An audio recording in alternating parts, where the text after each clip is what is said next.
Konnichiwa. Hola, I'm James, and I'm Janet. and this is the Uttermost Podcast, the bridge between you and the ends of the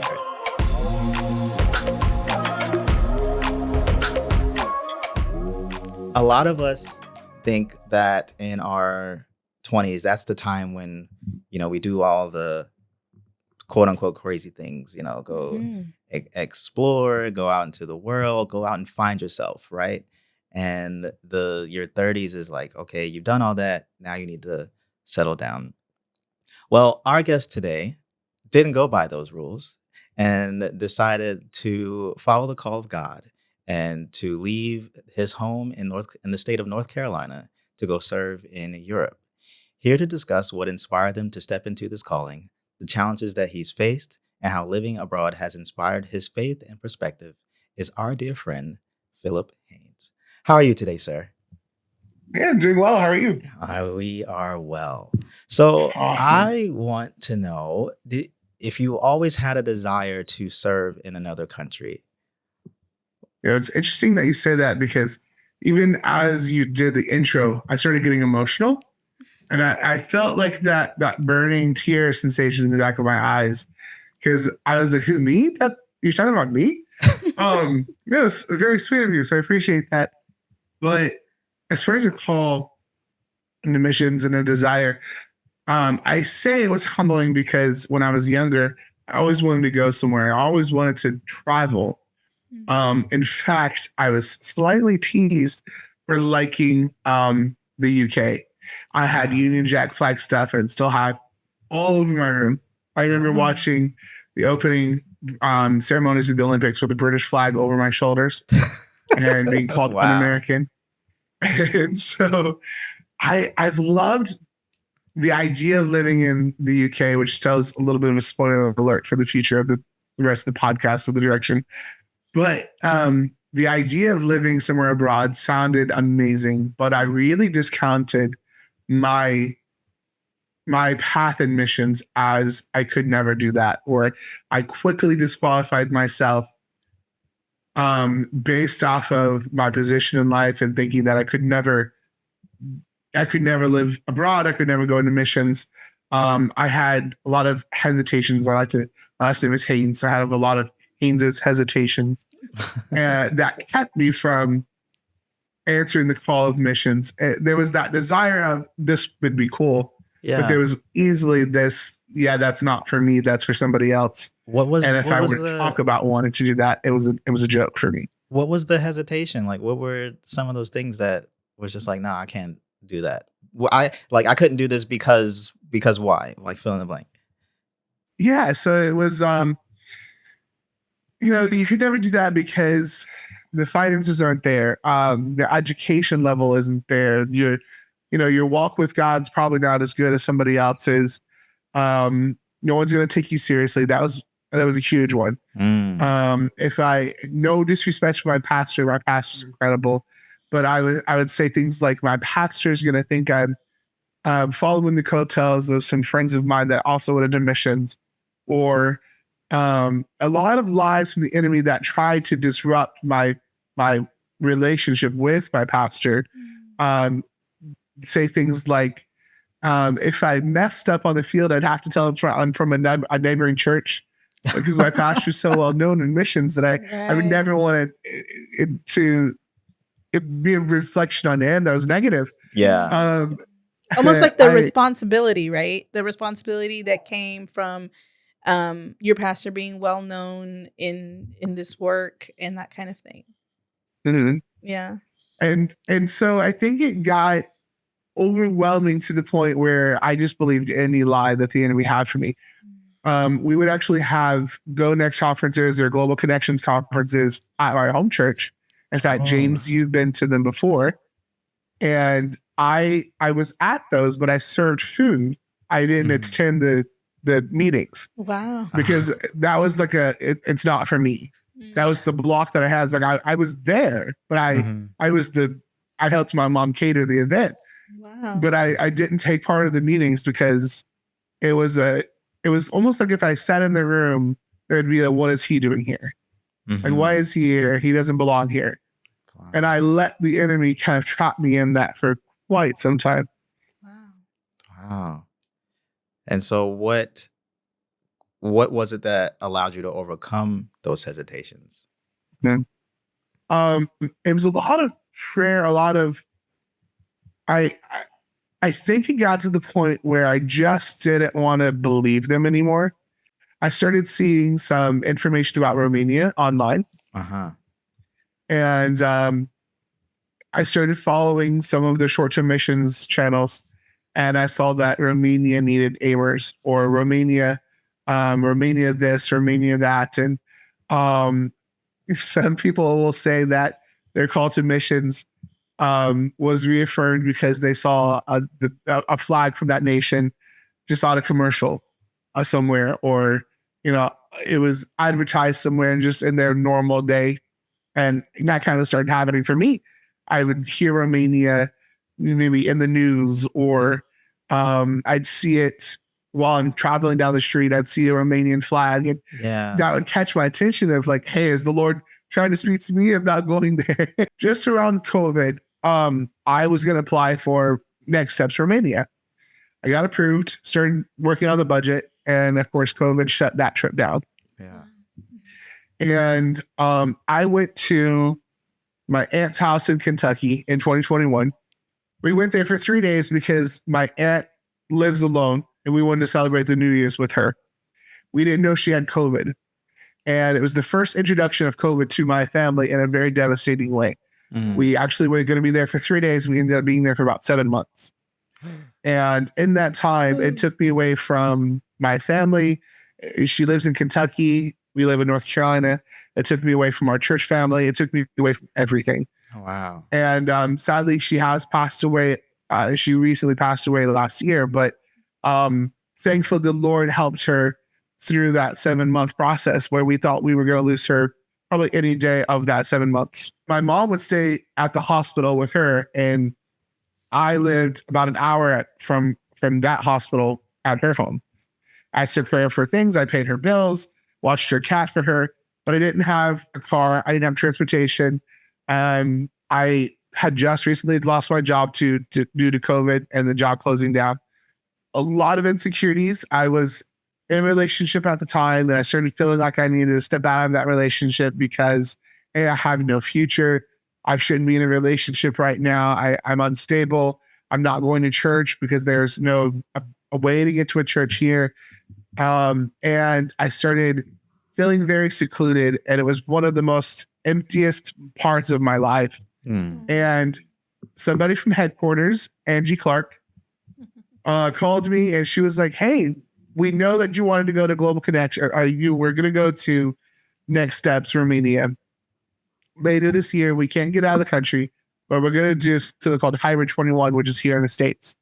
And they were originally going to go to Fiji at the time, but they couldn't get to Fiji. So they just decided, hey, we'll have something here. We'll theme it like we're in Fiji. Mm-hmm. And we'll have Fijian missionaries in town. We'll also have a lot of people from that region kind of Zoom in and have the conferences with us. It was a fantastic conference. And this was the same time that I was alone at my Aunt Janet's. And I told Angie, it's like, I don't know where I will be in my life at that point, but I'm going to be at that conference. Mm-hmm. I didn't have a job. I didn't have, finances to really do it. I didn't have the mental capacity for transportation of like, hey, well, I have a car at that point, but I just committed to it. Mm-hmm. I posted online that I wanted to go, and I had some financial donors, some supporters that even at that point were like, hey, we want to help you get there. And I just went. I went to Global Connect. I went to Hybrid 21, and while I was there, the first week, I immediately thought, I don't belong here. This is insane. People are going to know the Bible better than I do. Those hesitations immediately came back. Like, I don't belong here. What am I doing with my life? And it was in the first week, they kind of, let's say like a military perspective, they break you down. They just, they help you understand like the lies of the enemy, and they help you see how you are called, and these lessons that you go through really open you up to the point where by about the second week, kept hearing Romania. Yeah. I got connected with Celinda Nickel, and I was sitting at a table with her for lunch, and I mentioned something about my interest in Romania, and I have a background in homeless ministry. And she was saying, "Oh, the Pattersons from Romania, I need to connect with them about some ministry opportunities for CSI or Compassion Services International." I didn't know what CSI was at that time. This was my first time meeting Celinda. She just immediately confirmed that I needed to go to Romania. And it was in that at lunch with her sitting at that table that I knew that I was going to go to Armenia next. I didn't know what it was going to look like. I didn't know how long I was going to go. I just knew I needed to go. So I got home from hybrid. And at this point, I had talked about my hesitations, but a lot of them started kind of falling to the side when I was like, hey, I'm going to commit to it. I'm going to go. I got connected with the Pattersons and said, I am supposed to come with confidence. I was like, I know I'm supposed to come. I know the money will be there. I just want to know how long you want me. Mm-hmm. And so I heard in 2022, the Pattersons were going to have youth congress in European Youth Congress in Romania. And so if I came for 3 months in this summer, I would be able to support them.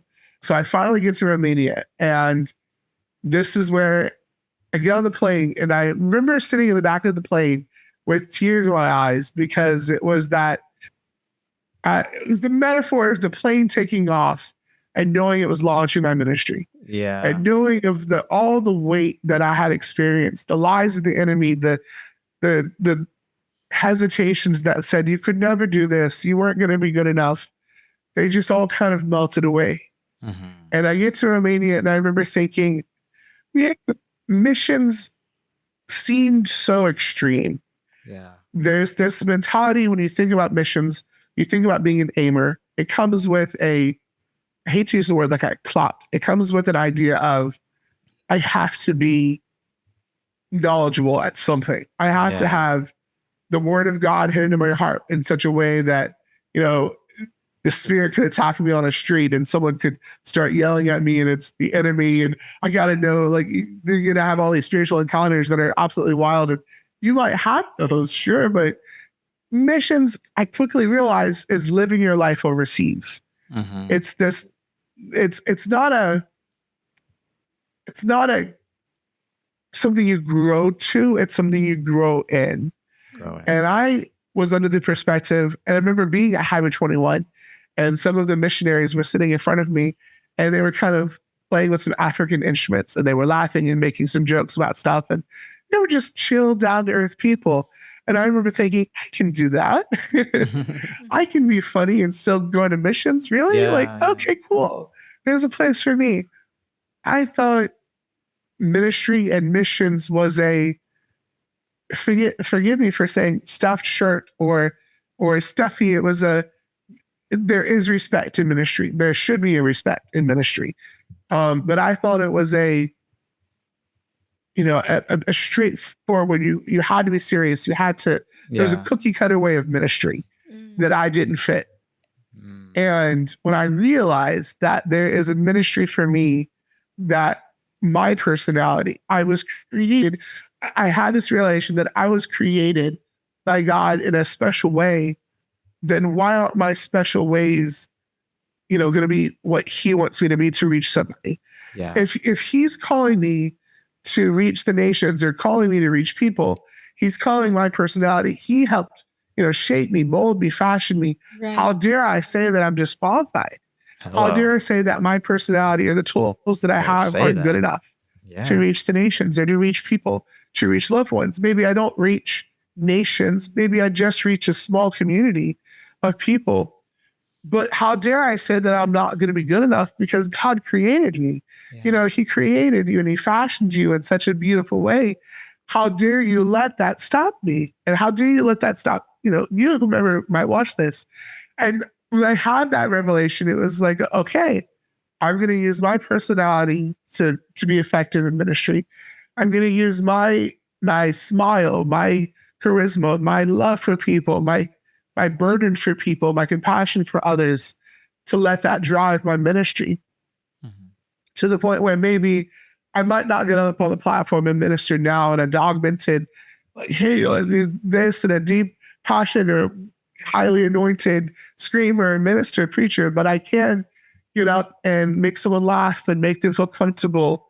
And then I have this sincerity that comes with what I speak that says, we can laugh, we can have a good time, but the Lord also wants to do something in your life.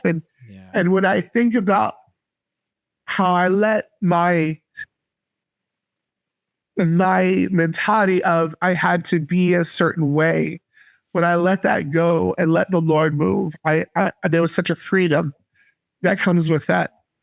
Wow. So I get to Romania and I see Daniel and Christine Patterson, and I remember watching Daniel preach, and he would try to translate in Romanian, and sometimes the translation wasn't there, and he'd laugh and people would laugh, and there was a comfortable quality that came with when he spoke. And I thought, hey, that's kind of me. But Daniel Patterson and I are actually a couple of days apart in age. Born the same year, a few days before. He was born a few days before me. Oh. And so I really looked up to him in a way that said, he married, he's on the field, he's my age, he's doing it. He's, wow, that's cool. Like, I can really relate to him. At the time I was still single, and I was thinking, he's a little bit advanced as far as he has kids and he's on the field. He was raised on the field. Sure. But I saw a lot of myself in him, and it let me know that I could make it. I could do it. I could make it. So while you're in Romania, what did you find to be some of the challenges and joys? Because, I mean, if I'm understanding correctly, like, this was your first time out of the country, right? And so, I mean, you're leaving, what? It wasn't your first time on the plane, was it? Yeah. So no, like, this is okay. We'll back Your up. first time. Let's back up. If you're gonna ask that question, yes, this is my first time. First time, everything. Flying, traveling abroad. Whole passport situation. I was raised in the same home my entire life. I've never moved. Wow. 30, this was 30, 31. I think we were trying to do the math earlier. Some years of living in my parents' home. Wow. I had never moved before. This is part of the hesitation that came. Yeah. I got so old in age that I started thinking that people were going to say, like, is he ever going to amount to anything? Is he ever going to do anything in his life? Like, Bro, why is he just still living at home with his parents? I've been there. He's okay with mediocre job. He's okay with this. And Yeah. I started letting that feed into my life to where it was like, if people are going to assume these things, that's what's funny is I never really heard this from anybody. It was what I told myself. It was negative talk that said he's okay with his life just sitting at home doing nothing. Yeah, was it It's just more of kinda- like you think maybe the voice of the culture, because Yeah, like, 'cause it could be. I don't know. I'm just kind of guessing. I'm just Hmm. trying to relate and connect. Because, I mean, for me, yeah, I didn't go out until I was 31 either. And when I was 30, I was still at my parents' house, and those same thoughts I had, like, I didn't hear them from anybody, but I Right. just No felt one like told you that. no one told me that outright. Like, oh, you're Right. like, you're such a lame for, like, still being at your parents at 30, and, like, you're never Sure. gonna amount to anything. But Yeah. I think it was just that expectation that as a man, like, this is you should not be where you're at right now. You should be doing something else. You should be making something Right. of your life. And I Some think of the people that helped finance the trip to Iowa 21 were also the same people that had made a few statements about. I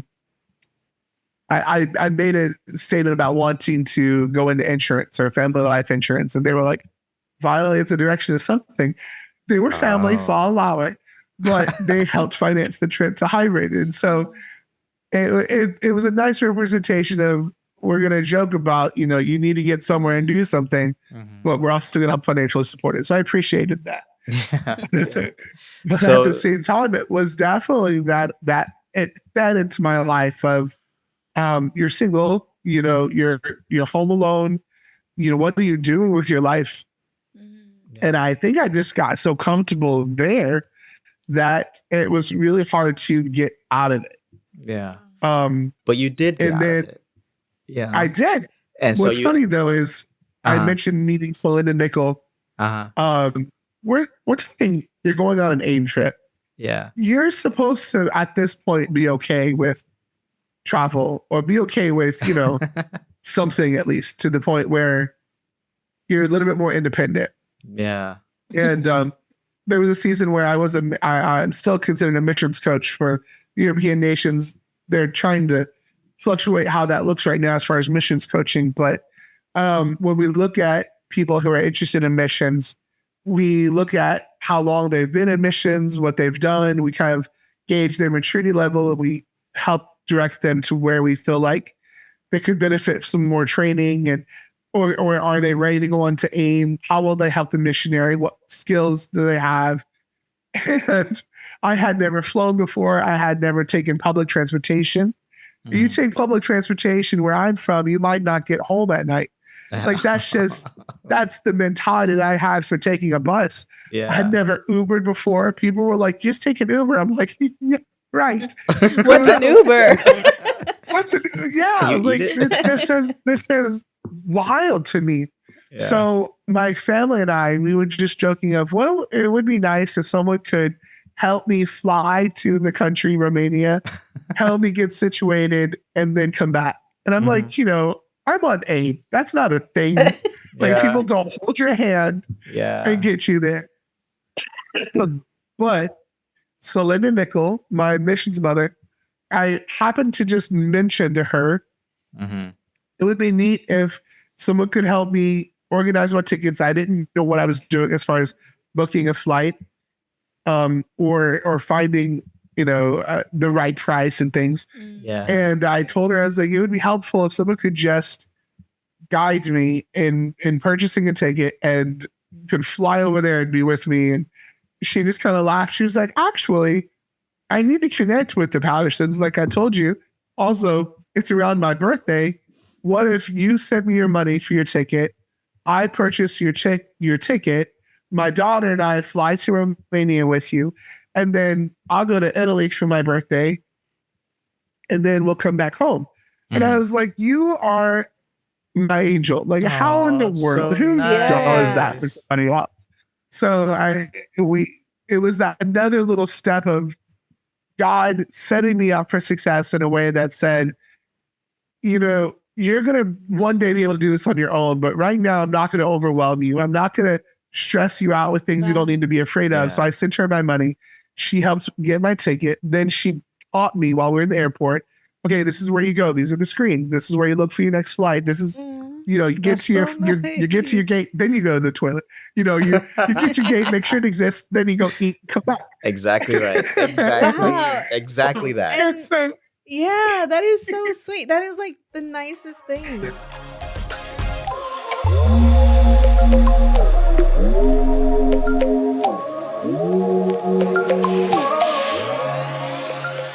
Like in North Carolina, you get that Southern hospitality, right? Right.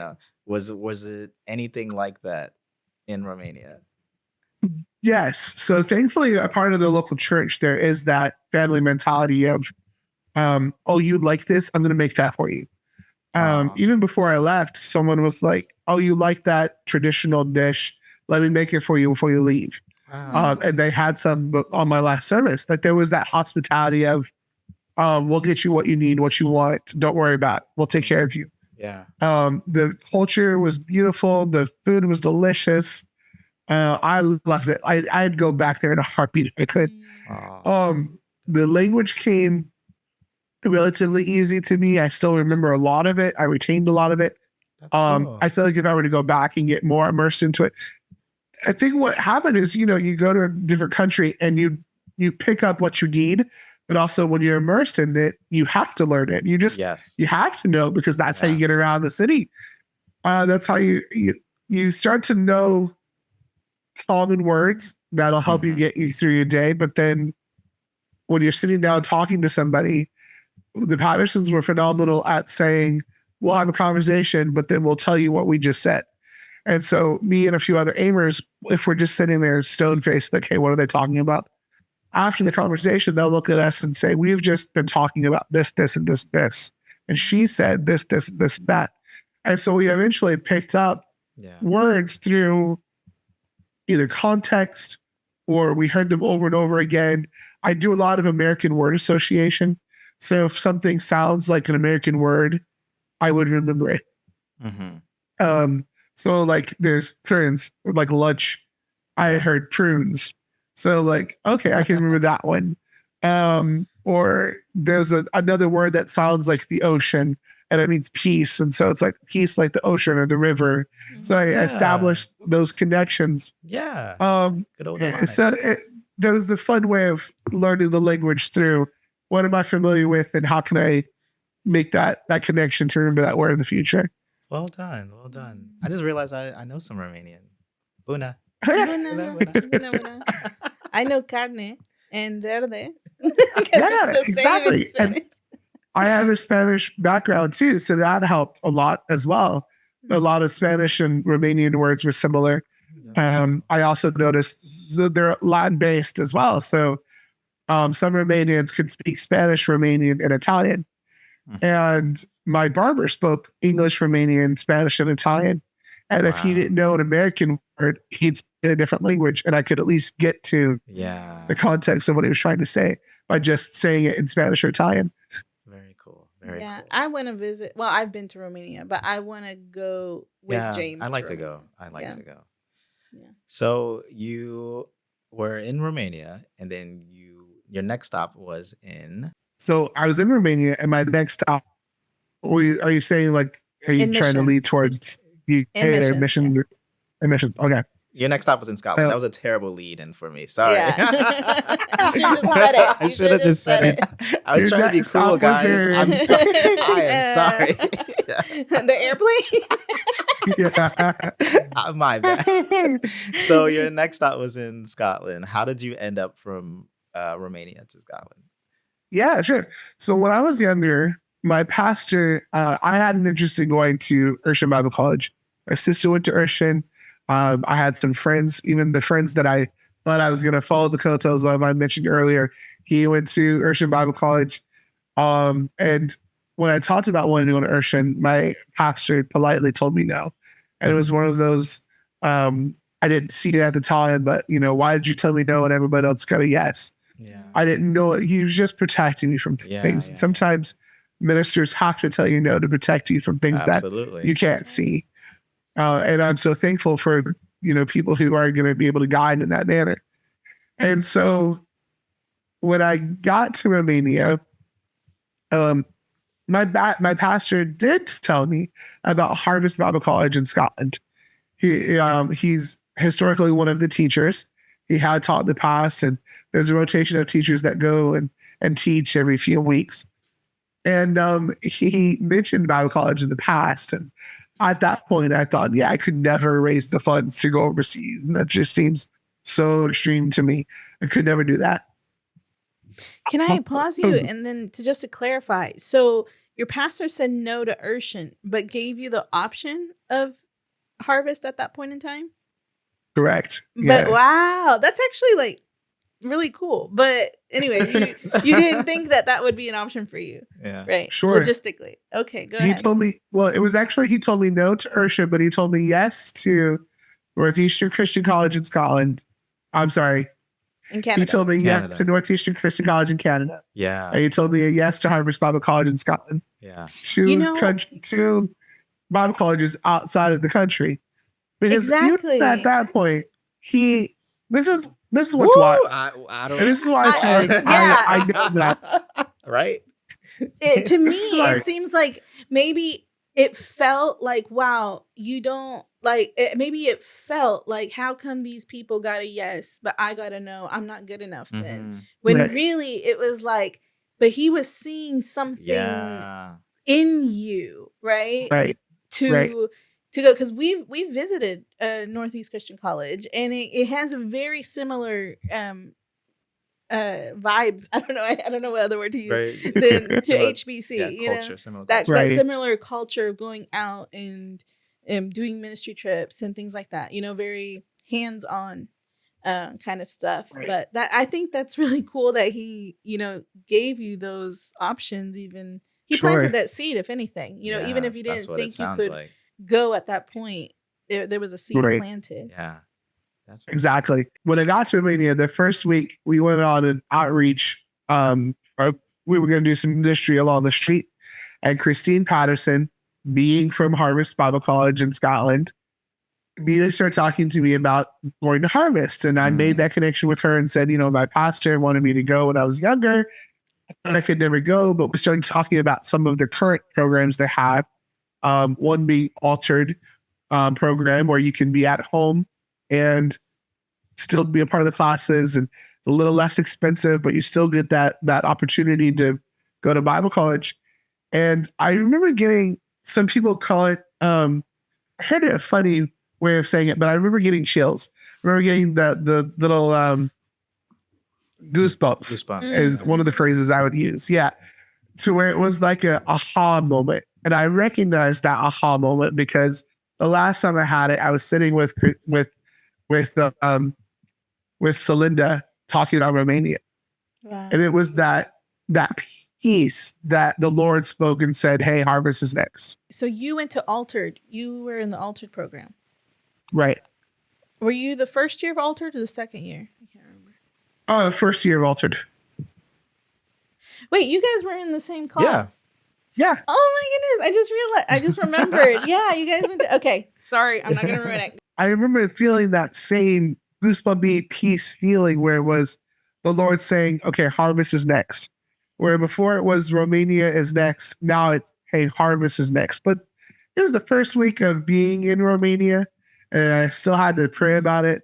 And the Harvest Bible College had a booth set up Yeah. at Youth Congress. And that's why it was kind of like the Lord kept showing me different steps, different phases of going to Romania. While I was in Romania, it was this piece about Bible college, because while I was at Youth Congress, I bought one of the Harvest Bible College scarves for the booth, and I was praying with it. And I was just like, Lord, if it's your will, because I told Christine, I was like, it probably won't be this year, it'll probably be the year after. Yeah. That I'll go home, raise the funds, pray about it, talk to my pastor, and go to the following year. It was so evident that I needed to go that year because I got connected with Harvest Bible College after Youth Congress, found out that the deadline for applications was still coming up, found out that I could still have the fees for everything paid by the end of the first term. And I filled out the application for Harvest while I was in Romania. Wow. And I was like, Lord, if it's your will that I do all this, because it's classes for Harvest started the next day I got home from the flight that I already scheduled from Romania. So like, it was going to be a get home from Romania, start Bible college. I was like, Lord, if this is what you want me to do, during one of my layovers, you're going to have orientation scheduled. Yeah. So I looked on my flight schedule, and lo and behold, I was on my longest layover during our orientation for the Bible college. Right. And so during my layover, I set up my laptop and everything at the terminal, joined the Zoom orientation, and, watched it from the terminal, closed my laptop, got home. Next day, woke up and started my first day of Bible college. I did the first semester from home. And I knew that I needed to go to Scotland. I knew that it was important for me to actually be a part of the classes and be a part of the experience of the on-site training program, because that's what Altered had to offer. You could do some of it at home. You could come to campus and do the rest of it for the second and third term. And I knew that I needed to come to Harvest. There was going to be this grand experience that I'd have here, but financially it was a no. Like I felt like it was all going to be closed off. If I didn't have the money for it, obviously couldn't do it. And I went to my pastor and I kept, asking him, is this something I should do? And every time I would talk to Pastor, he would say the same phrase: "Full speed ahead, full speed ahead. Let's do it. Let's, this is what you need to do. This is where you're going. Full speed ahead. Don't stop. Get the traction and keep going." And one of the things he also said to me that really sticks with me today is follow the peace of God. When you're praying, when you're asking God for the next step, where's the peace? Where's that calmness that says, okay, that's what I need to do? Yeah. And that's really what I felt like for Harvest, what I felt like for Romania. There was that peace that said, ever since going to 2021 and Highway 21, the Lord showed me the next step. There was a peace about it. Yeah. There was okay, you're going to go to Romania. You're going to go to Harvest Bible College. You're going to go to Scotland. What did we talk about, Megan? Are we bringing her at this point? Well, you we're gonna does she exist yet? Yeah. Does she exist yet? Tell us, about like the how you met your wife and where you guys are serving together now. Yeah. So, I met my wife again in Romania. So we were serving in Romania during this youth conference, and that's why I keep when you look back, and it just blows my mind of the Lord was like, go to Romania. When I talked to the Pattersons, they were like, come here for and help us for youth congress. Great. I remember thinking, Daniel, we relate to each other in such a cool way as far as ministry, same age, but he's married and has kids. And what's so funny about actually all the Amers that went at that summer were all single. And by the time we all got back, we were all in relationships and all three of us are now married. But I met my wife, Megan, on the streets of Romania, which sounds really weird to say. Yeah, I was like, wait, why are you phrasing it like? Let's rephrase that. I call it a win in Romania relationship. What? Win in Romania. Oh, win in Romania. Okay. Win in Romania. So okay. I was in charge of leading a group of people to outreach on the street corner of a metro stop. Yeah. And each Amer or minister in the church in Romania took a different group of people out to a different metro station. Mm-hmm. And Megan just so happened to be on my team. I hadn't met her the entire time of youth congress up to this point. It was the last day of youth congress. And she happened to be on my team with a few other people that I knew, like HanesMission was there. And so she was a part of the group that was singing. And I took a photo of everybody singing, and I hadn't met her yet still. And then so I have a photo of my wife singing and ministering in Romania.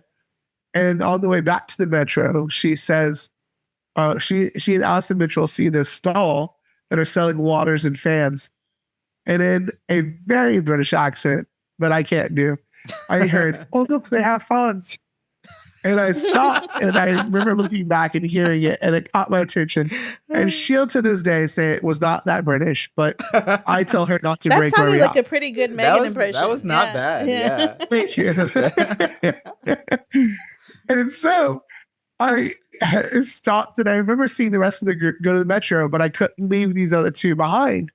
So I made sure that the other group got to the metro while I hurried the other two along, and we finally made it to the metro. And here's Megan talking about her dad being a pastor here in the UK, who is primarily made up of Romanian gypsy traveler culture, who has never been to Romania, but everything worked out in her favor to be able to go, and she just knew she had to be there.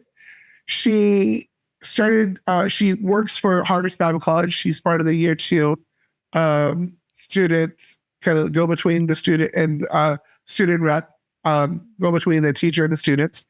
She loves music. She's energetic, bubbly, and this personality on the metro. We don't even know where HanesMission went. We just started talking, and to this day, we're like, where did Allison go?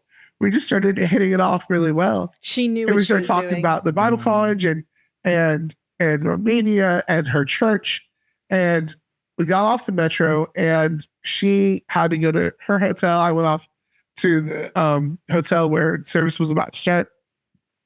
And I remember thinking, did I just meet my wife? Did I just that was slick, God. She mentioned something about Romania, and you brought me here to fall in love with the culture, the food, the language. And now, are you trying to tell me that I'm about to go serve in a country that I've always wanted to live in and minister to a culture that I'm starting to fall in love with? Mm-hmm. And in that moment, it was kind of like, oh, okay. I just saw what happened, but I'm gonna wait and see. Megan will hate me for saying this, but she slid into my DMs.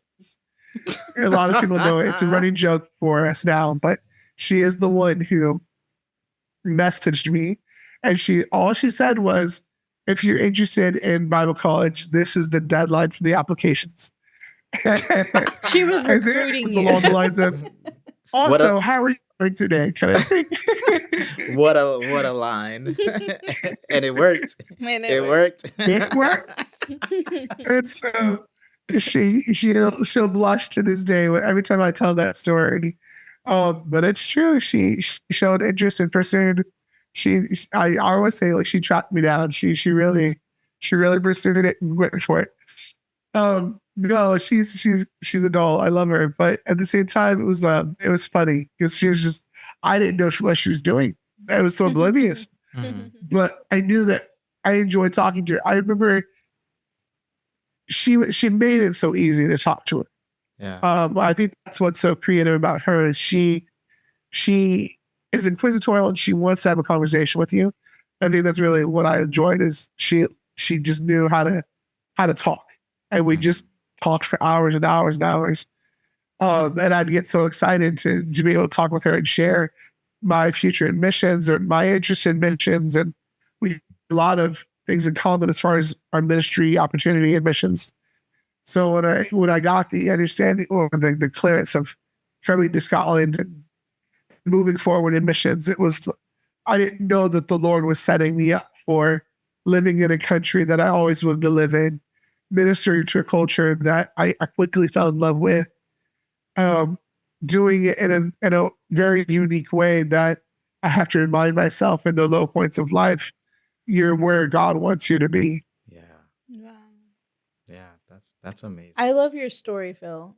Because it's such a story of faith, and just trusting in God as he leads through each and every step. And it might have not felt like that in those moments, but now it's like, wow, because you got married, right? You got married earlier last year now. Last year.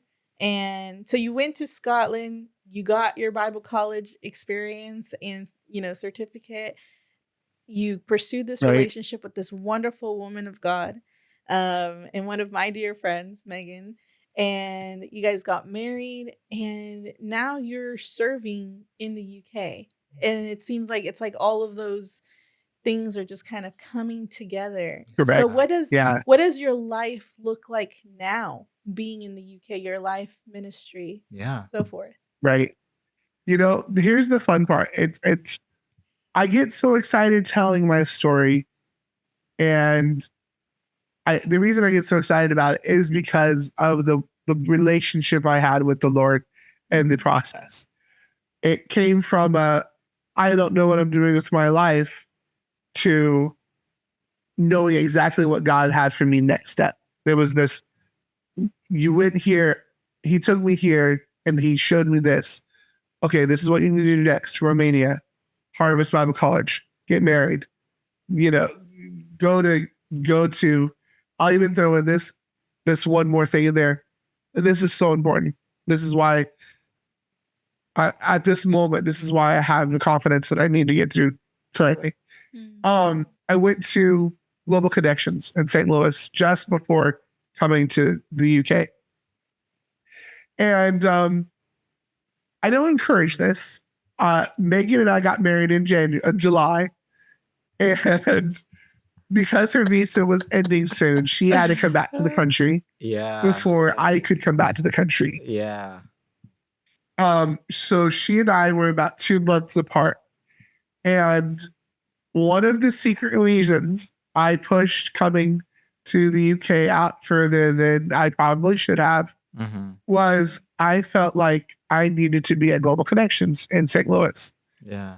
And this was not an easy decision. Obviously, we had just gotten married.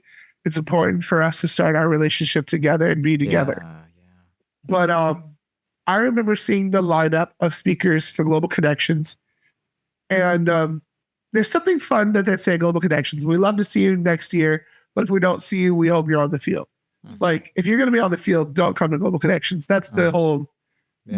Global Connections is to get you on the field. Don't, stay in the U.S. and put your skills on hold because you want to come to this conference. Like, that's the general idea of what I'm trying to say. But I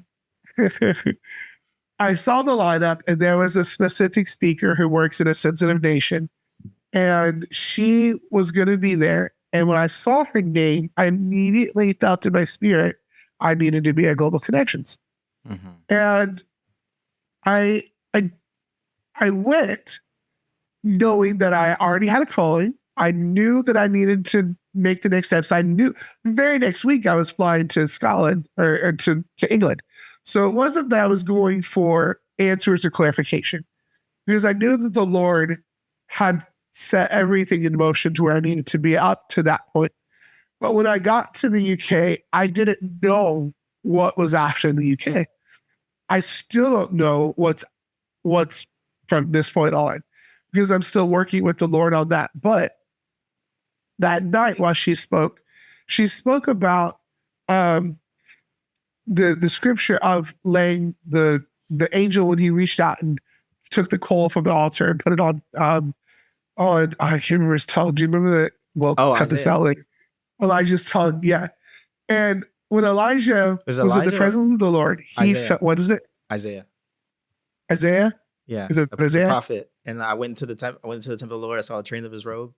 Yes. And he felt like he was unclean. Yeah. Is it Elijah? Or Isaiah? Yeah.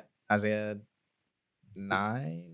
Oh, we about to find out. We're about to find out, so I don't look stupid. I have my Bible right here. Hold on. I got my Bible. Sword drills. What drills? Sword drills. You never done sword drills? No. What is that? Oh, you were in a youth group. Okay. So the scripture, you sword have to get there the drills. first. You were never in a youth group. Yeah, you do a sword drill. They say a scripture, and you have to find it real quick. Whoever gets there first and reads it. Hold on. Well, then I'm about to win, bro. Like, hold on. Isaiah. Oh, wait. Nope. Not 9 and 6. I was like, idiot. Hold on. Yes, Isaiah 6, though. I knew it was one. I know. In the year that King Uzziah died, I saw the Lord sitting upon the throne and high and lifted up. Tremors rolled, filled the temple. Above him stood the seraphim. Each had 6 wings, 2 covered his face, and with 2 he covered his feet. He said, "Holy, holy is the Lord." And then and where is it? Verse 6. Verse 6. See, I was getting there. I was summer drills. My foot. Sword drills. Sword drills. Sword. Like the sword. Sword drills. It's a sword. Sword drills. Sword. So. Sword of the Spirit. Yeah. Wait, say the word again. Sword. It doesn't matter. Go ahead. I'm dying. Wait, why am I just finding this out about you? So the thing that you cut stuff is what? A sword. Sword. Are we saying it different, Phil? Sword. Why are you adding an extra syllable? Why are you adding an extra syllable? What syllable am I adding? Sword. Sword. What? Sword. Wait, how do you say it? Sword. But there's a W. Sword. You do like a sword. Yeah. It's okay, my friends. English is not her first language. We give her a pass every time. This is amazing. Yeah, another feeling though. So anyway. Oh man.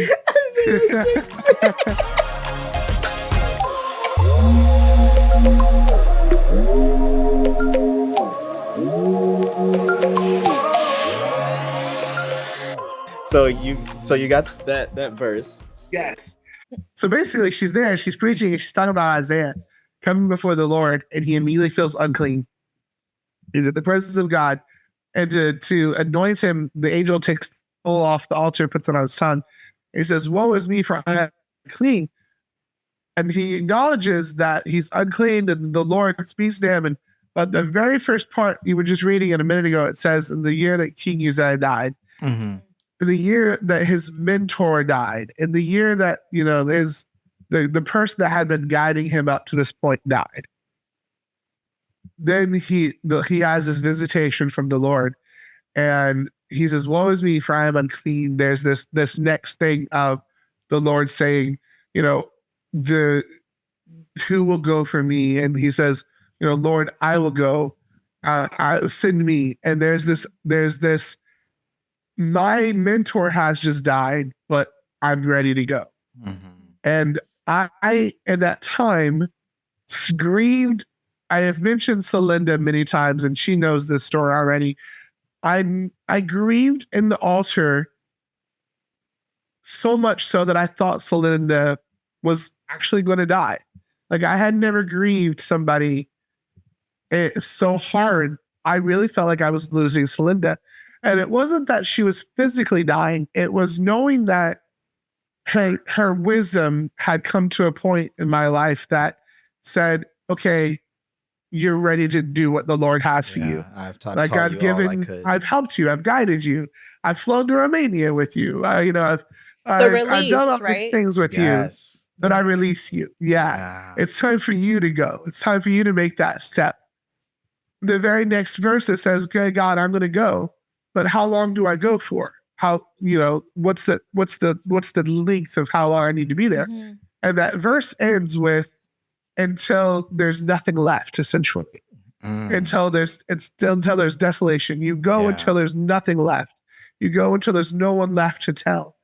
And it hit me in such a way that even in the middle of her message, she paused and she said, "There is a person here that is experiencing this, this, and this, and this. And you think you're supposed to stay an aimer, and you don't think that you're supposed to upgrade and become a minister. But what's done is under the blood, and it's time for you to step forward." And as soon as she said that, I knew that she was talking to me. The Lord, I needed to be in that message. I needed to hear exactly what she had to say, because up to that point, the Lord had shown me Romania, Scotland, Bible college, getting married, moving to the UK. But I got to the UK with this willingness that said, "Okay, God, I'm going to go until there's nothing left.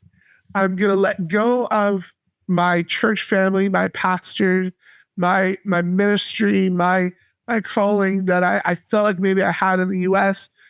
There was this progression of the church that I told my pastor a long time ago, "I think the Lord's leading me away." And they were so gracious to say, "We love you, but we understand. We're going to, the Lord is leading you. Then we're going to help guide you to where the Lord wants you to be." And I'm from a larger church where it's very active. You can come and just be fed from the extra that the Lord has in his presence. You don't even have to force, anything specific. If you're tired, you still get over it. You flow, you still get the extra. To a smaller church where you're the one who has to create the atmosphere. Because if you don't start stirring up the presence, then it might not happen that day. I love a smaller church, but sometimes, you have to, it's now my responsibility to have a personal walk with God. And I can't just live in the overflow anymore. I have to have a personal relationship with the Lord, or it's going to get stagnant. And so when I started realizing that I was letting go of so much, when I got to the UK, I remember preaching. I preached the very first Sunday that I got here, and I made a mistake of saying I am right where God wants me to be. And because the very next week, I lost my job. And I was laid off from my job. Wow. And as an aimer on the field, you start questioning a lot when you don't have finances. You start questioning. Here we are. I'm 33 now. I am married. I am living in a foreign country. I am living in my in-laws' home. I am away from my friends, away from my family. I don't have a car. I don't have a license here to be able to drive in the UK. I do have access to public transportation, but my history of public transportation is the if I don't have to, I'm not going to kind of thing. Mm-hmm. And it starts to eat away at you when you start thinking you're 33 and you can't buy light bulbs for your family. Like our light bulbs started going out, and no disrespect to my in-laws, but we have a box of old light bulbs there. Like, just use them up, please. Just get rid of them, and then we'll buy new ones. But when the lights start going dim, and you start metaphorically speaking about that in your life, and it's dark, and you start thinking, what am I doing with my life? Why am I here? Like, the Lord led me all the way up to this point, and what am I doing with my life now? I explained it to Megan as we sat on the bed one day, and I was like, it was very dramatic. It was my back was to her back. Like, we didn't even look at each other. It was a very important conversation, and we probably should have had the courage to look at each other. But it was one of those where it was like, we're not going to make eye contact yet. Where I sat on the edge of the bed and looked at the wall and thought, I think we have to go back to the US. You're going to have to come back with me. I can't get a job while I'm here overseas. And I told her, I was like, I just feel like we need to hit a reset button. I know that the Lord wants me to be here. It's obvious that the Lord led us to the UK. It's obvious the Lord led us together. It's obvious that our ministry is here, but it's not financially setting us off on a good platform. We're not stable. We're not financially where we need to be. And I let that eat away at me for a little bit, where it was this, I started telling her, I feel like I'm back at my Aunt Janet's house in 2021. Yeah. I feel like there's this loneliness that I don't know what's happening. And it became unstable. And for a couple of days, it was, God, why had I lost my job before I came here, I'd have never gotten on that plane. Mm-hmm. And I know the Lord literally took everything away. And that's the funny part about it. I grieved a loss. That was my family, my culture, my background, my church family. I everything I took out of my suitcase because it was overweight, it was another thing I had to say goodbye to. It hurt. Yeah. It ripped me apart. Yeah. To where there was even some, I hate to say this, resentfulness when I got here. To it was I did this for you, and I did this to Megan, and unfortunately she took a lot at the beginning where it was like hey, I made this move for you. I wish we could have gone into ministry together somewhere in a new place. Maybe it would have been different. Maybe we would have had to navigate it together, and we would have grown together. But the Lord does things that we can look back and question it, but He's got a reason for it. Mm. We are in such a place where her parents are so gracious to have us, and we are in a safe place. And it's easy to get distracted with the things that you don't have, to forget what you do have. We see right now. I don't see God's plan, but I see His hand.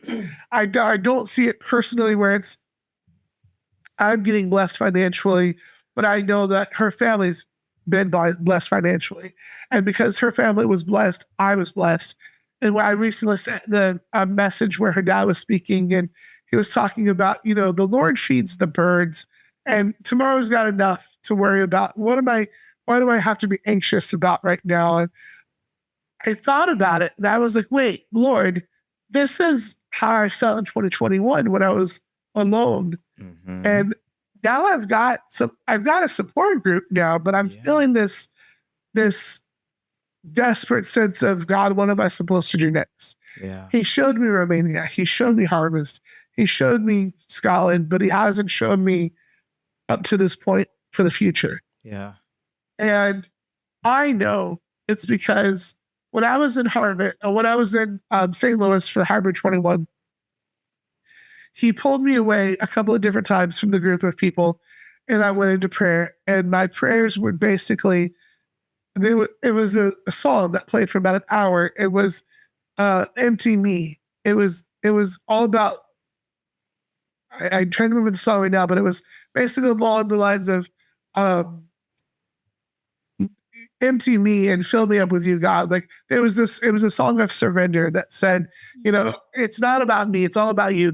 That's basically was, it's not about me, it's all about you. Do you recognize the song? Yeah. I decrease as you increase. Yeah. It's not about me. Yeah. So there was a song that played for about an hour that said, I increase as you increase. It's not about me, it's all about you. And as that song played over and over again, that became my prayer. And in those moments, it answered a lot of questions where after I was done, I knew that I needed to break off my current relationship. In those prayers, I knew I needed to go to Romania. In surrender, I knew what needed to happen next. So now that I sit here and think about all the things I don't have, it's that season of, hey, I need to get back into surrender. I need to get back into where God is going to do some things. And I am confident that 3-4 years from now, I'm going to look back at this point and say, hey, that was a launching point for the next step that God had for me. Yeah. I am so excited to see what God has in store, because as excited I am talking about the past 3 or 4 years from that time of 2021, I have faith in knowing God's doing something next. How dare I say that God's not going to do exactly what he's just done and even more. My pastor always likes to say the best is yet to come. And when I look back and think, oh man, that was great. God did some incredible things. I went places. I did things for the first time. I got married. All I am is just, jobless right now. That's huge. That's a big deal. Mhm. But how do I let that mentality of you're just jobless overwhelm me with the idea of, oh, well, I made a wrong decision. God's not going to do anything next. Like, Yeah. oh, I might as well stop everything and Yeah. go back home. Like, no, like God is trying to get me right where he wants me to be and shape me and mold me to say, this is where I want you to do next. And all the tools that I learned for the past couple of years are only going to help me get through this moment to help me with what's next.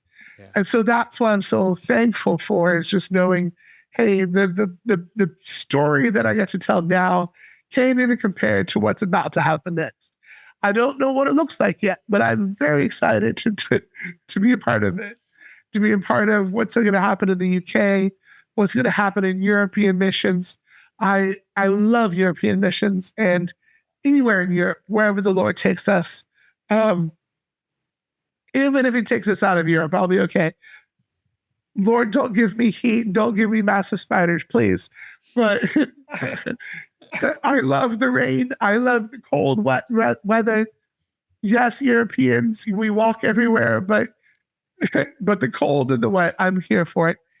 And so I'm excited to see what the revival is next. And already there's a building that we could potentially purchase to have another building here and start another church. And Megan and I, in our prayers, see ourselves ministering in our own church. And so that could be the next building that Megan and I take over as pastor and pastor's wife. And so there's things happening, and I just need to sit back and be patient and keep my mouth closed. The culture is different, the food is different, but God is the same. And I just need to remember that. Amen. I want to just thank you for sharing all of these things, and I feel encouraged by your story, and I hope that other people feel encouraged as well. And I'm listening to you talk, and you mentioned early on, the Hanes hesitations, right? And Right. it just sounds like that part of you no longer exists. And I've been trying to find some sort of alliteration that would convey that you are at peace and that you are confident in the Lord, but I couldn't find one. But I have. We need one. We do Yeah. it. Yeah, But we I need to have complete that. a scripture. It's in Colossians 3, verse 15, and it reads, "And let the peace of Christ rule in your hearts, to which you indeed were called to one body, and be thankful." And I just see that that's what you have allowed to happen in your journey.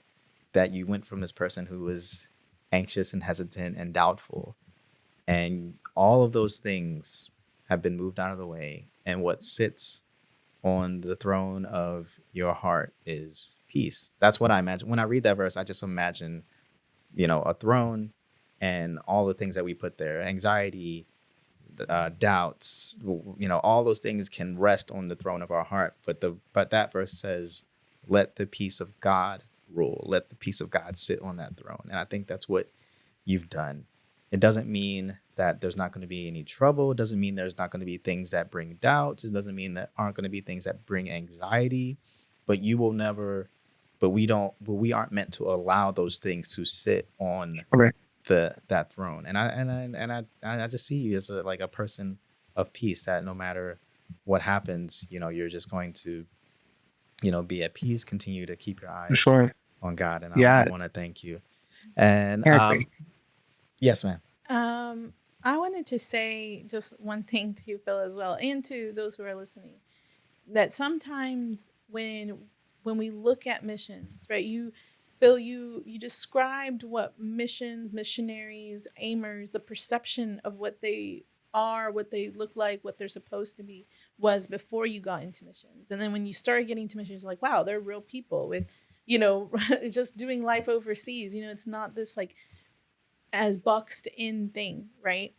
And I would dare to say that sometimes any of us who've either been on the field or are looking to be on the field, sometimes there is this struggle to understand what the day-to-day being in the will of God, in the peace of God, actually looks like. Because sometimes we think, okay, to be in the will of God, to have the peace of God means like everything is going to be just the way that you preached about it when you said, God has me right where I'm supposed to be, right? Right. As you were sharing your story, Phil, there was so many times where I just had these flashbacks of our own lives, right? Like times where we were exactly where we were supposed to be, but we didn't know where if we were gonna be able to top up the electric that week, or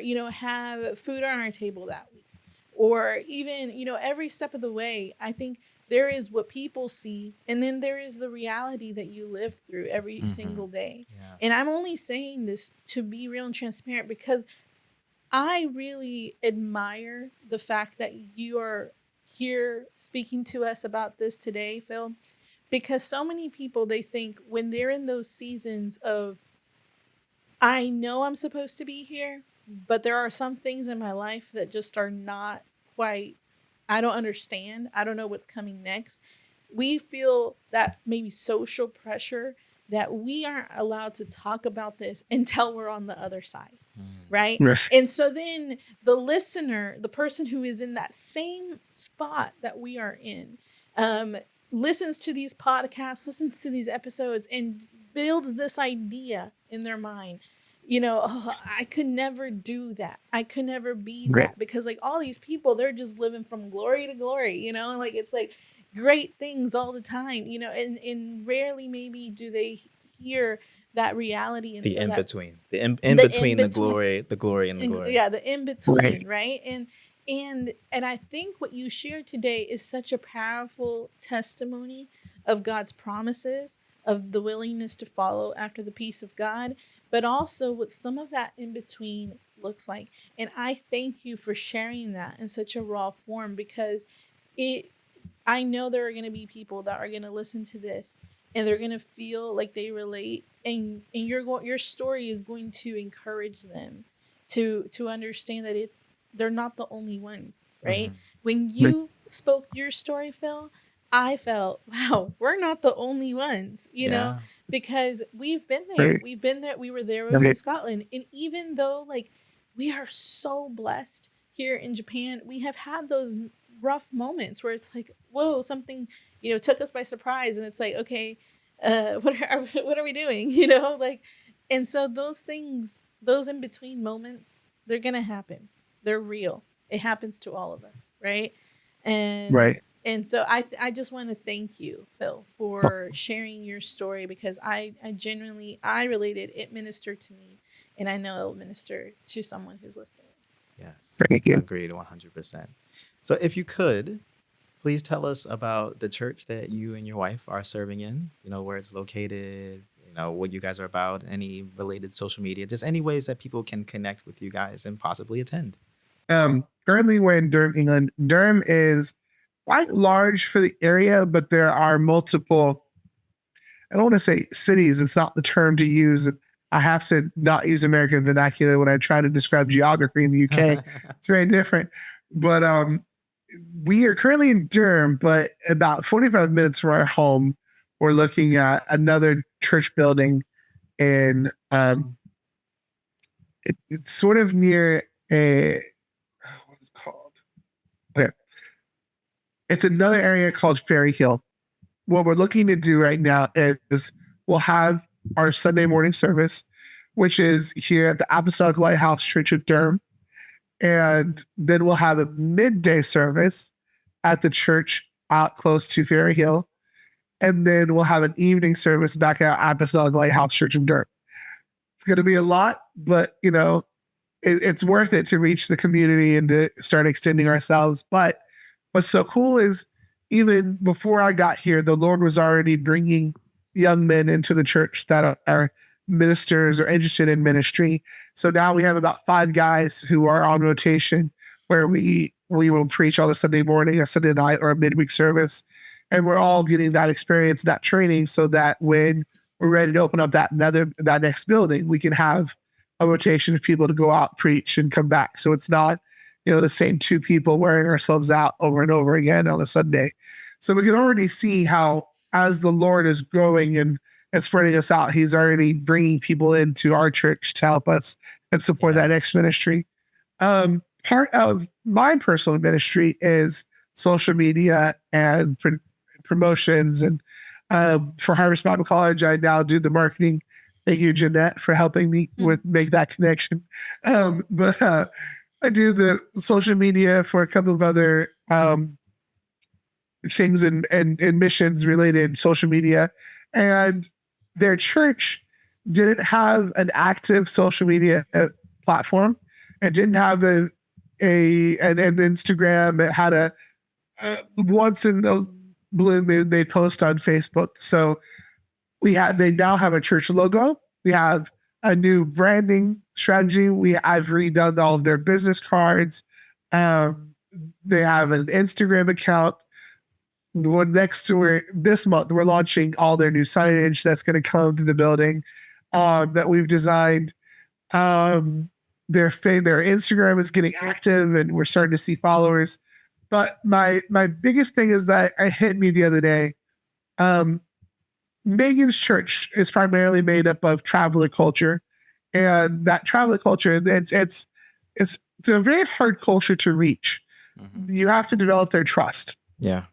And as we were driving through the community the other day, about 5 or 6 minutes from our church, we started driving through a massive university area. And this must have been around the time that the schools were letting out and students were everywhere. And Megan didn't know this, but I immediately was hiding tears. Like, I just grieved in my spirit. 6 minutes away from their church is a college town. I didn't know that. I was like, Megan, you're in college town. You didn't tell me this. And it's a massive university. And they have, at our church, we have Bible studies. We have a men's Bible study on a Thursday. So we have, it's busy. Sunday, 2 services on a Sunday, midweek service on a Tuesday night, men's group every other Thursday night, and a Bible study every Friday. On Monday, Megan goes to the roundabout where she had the provision, which actually was a true place. There's a Starbucks on that property, that roundabout, where she has a Bible study. And so as we were driving through, I was like, Megan, why aren't we reaching this university? And it hit in such a hard way. So my next school would be campus evangelism. And so making those steps of now that we've got a logo, now that we've got social media, we want to start getting their services live on Facebook. And then my next step would be to take all of the new branding that we have and start reaching that university. And I just had that burden of, oh my gosh, there's so many people from this area and that are traveling to this area from other cultures or other countries. And I kind of got, there was some agreement. Let me tell you, it hurt driving through there, knowing that, you know, they don't know the truth and realizing that afterwards, I got really excited because I was like, hey, we're gonna make a difference. This has got to happen. I could already see, like, I think at James, I mentioned it to you one time, we were talking about how do we invite people to church? I was like, go to a coffee shop and start airdropping your church, you know, information and leave. I want to do that. Like, I'm gonna go to the library and just airdrop our church and then walk out. And so like there's plans of, I was talking to Megan, I was like, hey, where can we post our church flyer? Like, where do you go in the UK to post, you know, about our church or community? And so we're gonna find out those ways. But I want to get some of my information on like t-shirts or something to where we can be, you know, walking billboards and people can start seeing our new logo of our lighthouse and kind of associate it with, oh, I've seen that logo before. It's the church like 5 minutes away from the school. Yeah, thank you for sharing all that. And thank you for just being transparent. Thank you for being you, Phil. Just really, we just enjoy just talking with you. Thank you. Really, thank you for being transparent and open. We have one last question that we like to ask on each podcast episode. And that question is, what can the person listening to this podcast episode do to become a better global Christian? Praying kingdom-minded prayers. That comes to mind immediately. It's kingdom-minded prayers that you're praying for things and you don't even realize God's answering your own prayers. When I think of somebody who wants to get involved with missions, we always say pray, share, and give. Like, that's so important. If you're not going to go, then at least pray or share someone else's testimony or give financially.